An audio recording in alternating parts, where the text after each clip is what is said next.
Oke, kita menuju ke Bu Titin. Bu Titin, yang perlu dijawab ini saksi-saksi yang akan dihadirkan, misalnya Deddy Mulyadi, kemudian mantan petinggi Polri, itu relevansinya apa? Sementara saksi-saksi ini kan tidak ada di lokasi kejadian ya, waktu peristiwa berlangsung. Ya, argumen hukumnya. Kalau Pak Deddy Mulyadi tentu saja yang merekonstruksi, Mbak.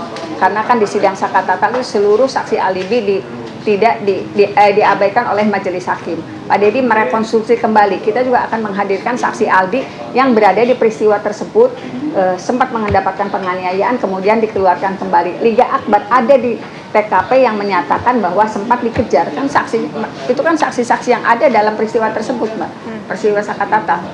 Ya, Bu Titin, tadi kita sudah sempat menyimak apa yang disampaikan oleh Prof. Ibnu. Prof. Ibnu mengatakan bahwa oke, ini sebuah persidangan PK, tapi rasanya ini adalah seperti persidangan PN, karena sebetulnya nggak ada sesuatu yang kayaknya tuh baru di situ. Bu Titin bagaimana merespon soal hal ini, Bu Titin?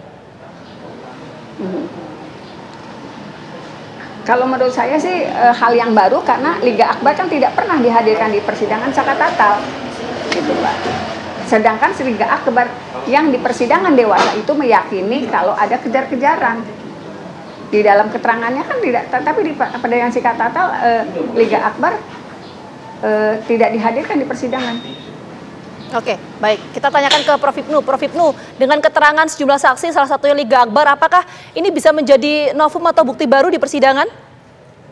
Ya, kita harus tahu novum itu terkait dengan Sakatata di tempat, atau ke Sakatata melakukan suatu tindakan hukum. Ini yang harus jadi problem.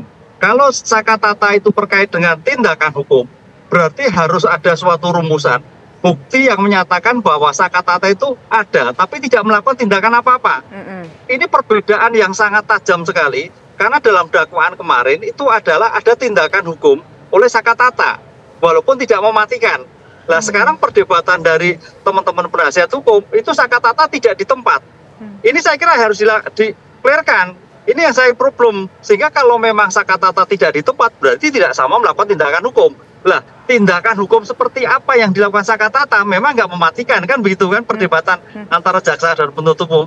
Itu harus menjadikan kualifikasi fokus bahwa Sakatata tidak melakukan tindakan hukum dan tidak ada di tempat TKP. Itu saya kira suatu yang novum baru perdebatannya. Tapi kalau perdebatannya ternyata Sakatata sudah ada melakukan tindakan hukum, berarti tidak ada perdebatan Sakatata ada di tempat, lokasi.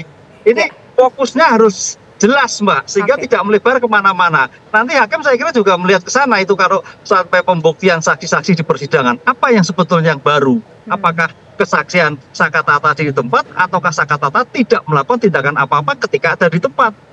Itu, Mbak. Nah, satu lagi yang cukup menarik adalah Pak Deddy Mulyadi yang juga dijadikan sebagai seorang saksi. Alasan pertimbangan dari Bu Titin tadi mengajukan Pak Deddy karena Pak Deddy ini dianggap sebagai orang yang mampu merekonstruksi peristiwa ini. Nah, apakah akan bernilai hukum, akan menjadi pertimbangan dari majelis hakim soal seseorang yang mampu merekonstruksi? Ya. Rekonstruksi peradilan kita adalah civil law, Mbak. Jadi yang merekonstruksi adalah penyidik. Sehingga dalam hal ini saya kira lebih baik Pak Deddy disampaikan pada penyidik. Sehingga ada suatu perkara-perkara lain yang menjadikan bahwa menjadi terang. Karena dalam hal rekonstruksi penyampaian itu adalah yang di BAP dalam kewenangan negara. Karena kita civil law. Karena merangkai-rangkai itu agak sulit untuk dinyatakan sebagai bukti hukum. Boleh memang sepanjang dibuktikan secara akurasi. Baik bukti primer, bukti sains. Jadi seperti kalau kita lihat seperti di Amerika lah, apa itu penyidik wilayah ya Pak, itu bisa. Tapi kan kita enggak, kita adalah RI, yaitu civil law adalah pada negara. Siapa itu? Kepolisian. Ini yang saya kira suatu yang baru ya, mungkin mudah-mudahan ada kebaruan juga bahwa apakah penyidik swasta atau merekrut swasta itu juga bernilai dalam suatu pembuktian. Ini yang seperti di Amerika gitu, Mbak. Jadi nggak bernilai ya ini apa yang disampaikan Pak Deddy berarti karena dianggap sebagai pihak swasta? Iya, tidak bernilai. Yang bernilai itu yang disampaikan di dalam suatu konteks penyidikan negara. Siapa penyidik negara? Adalah Polri. Begitu, Pak. Oke, lantas bagaimana Pak Arianto? Apakah sepakat juga dengan Prof. Ibnu bahwa menghadirkan saksi-saksi misalnya mantan petinggi Polri, kemudian juga Deddy Mulyadi ini tidak memiliki nilai hukum di peradilan? Dapat. Karena kalau saya memberikan pendapat nanti sangkanya saya belain polisi. Saya hanya melihat ya bahwa ini suatu PK itu, setahu saya PK itu kan hanya ada 3 ya, novum baru, mengkoreksi hakim khilaf, atau apabila ada putusan yang bertentangan. Nah ini sekarang kan 2 yang jelas disasar ya, kekhilafan hakim yang di dalam memutus tahun 2017 itu, dan kemudian novum baru, banyak sekali novum baru itu nanti terpulang kepada Pak Hakim itu. Apakah itu dianggap sebagai novum yang kemudian bisa mematahkan putusan yang dulu apa tidak? Termasuk juga keterangan-keterangan yang novum yang baru ini, apakah bisa juga menunjukkan bahwa yang dulu Hakim khilaf tidak mempertimbangkan saksi ataupun alat bukti yang dipersidangkan, tetapi hanya mengacu pada BAP polisi. Jadi intinya saya sih tidak menilai ya apakah ini nanti kira-kira bernilai apa tidak, tetapi ini terpulang kepada Pak Hakim di Mahkamah Agung sana yang akan menilai apakah itu dianggap sebagai novum yang baru dan bisa mempengaruhi putusan yang lama, ataupun novum yang baru itu dianggap bisa menunjukkan bahwa kekhilafan hakim terjadi sehingga perlu dikoreksi. Pandangan saya cuma itu, Mbak, dalam hal mengenai PK ini. Pak Arianto, itu kan soal saksi dari mantan petinggi Polri dan Deddy Mulyadi. Bagaimana untuk kesaksian dari Liga Akbar? Apakah ini juga memiliki nilai hukum yang sama atau berbeda? Saya tidak tahu, Mbak. Itu nanti yang menilai adalah hakim. Hakim yang menangani PK itu. Saya sendiri tidak mengerti apakah itu termasuk di dalam ada dasar hukumnya apa tidak, saya tidak tahu tentang itu karena saya tidak ahli di dalam mengenai PK ini. Oke, tapi begini, sudut pandang Pak Arianto sebagai orang yang mengerti hukum juga dan juga dulu pernah berada di kepolisian, tadi disampaikan oleh Bu Titin bahwa Liga Akbar ini menjadi saksi yang akan dihadirkan besok karena Liga Akbar ini mengatakan bahwa sebetulnya Saka Tatal tidak terlibat dalam peristiwa tersebut dan juga tidak ada berada di lokasi. Ada makna tidak dari pernyataan Liga Akbar ini nantinya?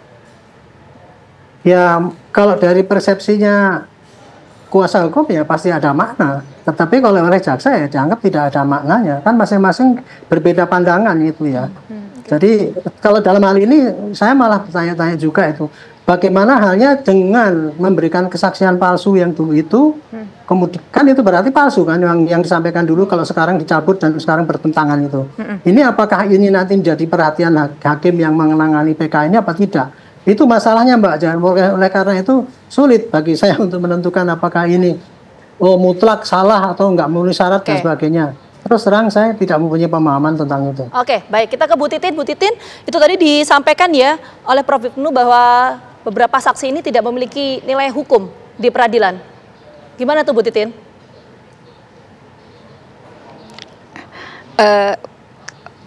Saksi-saksi yang dihadirkan dianggap tidak memiliki nilai hukum, tetapi faktanya, Mbak, sekarang di tengah media sosial yang begitu hebat, yang saya juga bingung kenapa ada di beberapa podcast justru muncul kesaksian-kesaksian yang justru semakin memperkuat tidak pernah ada pembunuhan dan pemerkosaan. Itu justru hadirnya bukan ke institusi resmi, tetapi disampaikan kepada orang-orang yang dianggap bisa dipercaya, yang bisa mengurai ada apa di balik peristiwa ini, bagaimana sebetulnya peristiwa ini terjadi. Apakah orang-orang yang sudah mengemukakan, menyatakan apa yang terjadi, apa yang dilihat, malah salah satu contohnya di podcast yang terbaru, ada seorang namanya Widi yang menyatakan masih berkomunikasi dengan Vina pada pukul 22.18 dan itu tidak disampaikan ke institusi resmi. Padahal kalau misalnya itu tidak ada nilai hukumnya, saya dan mungkin masyarakat yang menonton podcast itu jadi semakin punya keyakinan sebetulnya ada nggak sih pembunuhan dan pemerkosaan gitu. Jadi saya juga bingung kenapa sekarang yang mengetahui peristiwa itu justru lari ke masyarakat umum, ke orang sipil, bukan melaporkan ke institusi resmi. Mereka punya bukti baru ini loh, sebetulnya di 27 Agustus 2016 ada peristiwa ini. Itu, Mbak. Oke, baik. Nah, itu kalau memang ada yang Ibu sebutkan tadi yang mengetahui bahwa di tanggal kejadian di pukul 22 lewat itu ada yang berkomunikasi dengan almarhum Vina, apakah itu juga nanti akan dimasukkan, ada rencana ingin memasukkan yang bersangkutan karena persidangan tinggal 2 hari lagi?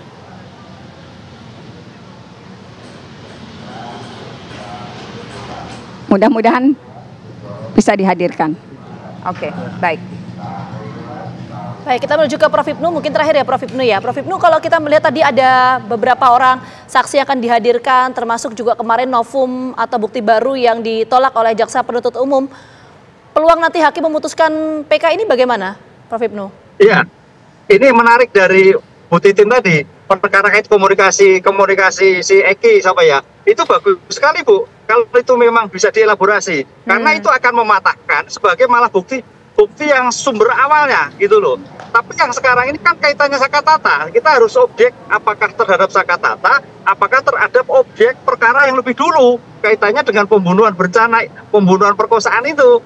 Ini yang saya juga bingung kadang-kadang, ini fokusnya kemana sih? Apakah terkait peristiwa pidananya? Apakah terkait peran Sakatata di dalam suatu peristiwa yang bersangkutan? Hingga disinilah harus dipilah-pilah, sehingga nanti akan memudahkan, oh Sakatata memang tidak terlibat, memang tidak ada sama sekali ketika itu baru. Tapi peristiwa itu ada, kan itu yang melakukan. Nah, peristiwa itu ada berarti nanti teman-teman 7 orang yang sudah terpidana itu bagian dari upaya PK terhadap informasi IT yang disampaikan Bu Titin tadi.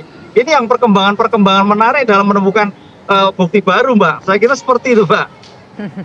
Baik, terima kasih Prof. Ibnu sudah bergabung bersama kami. Terima kasih juga Pak Arianto dan terima kasih juga Bu Titin. Kita nantikan seperti apa jalannya persidangan pada Selasa esok pemirsa sidang PK Sakatata. Selamat petang semuanya.